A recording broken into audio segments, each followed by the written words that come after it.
అడవిలో పిల్లలు మరియు వారి స్నేహితుడు కింగ్ కాంగ్ పరిచయం గ్రీన్ వేల్ అనే నిశ్శబ్ద గ్రామంలో, నలుగురు సాహసోపేతమైన పిల్లలు, లీలా, మాక్స్, జో మరియు ర్యాన్, సమీపంలోని అడవిని అన్వేషిస్తూ తమ రోజులు గడిపారు.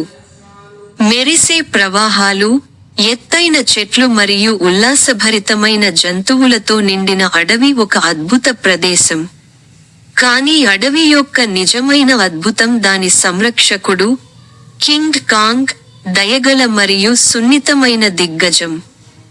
పిల్లలు వారి అన్వేషణలలో ఒకదానిలో కింగ్ కాంగ్ పై పొరపాట్లు చేశారు, మరియు వారు మొదట భయపడినప్పటికీ, కింగ్ కాంగ్ భయానకంగా కంటే ఉల్లాసభరితమైనదని వారు త్వరగా గ్రహించారు.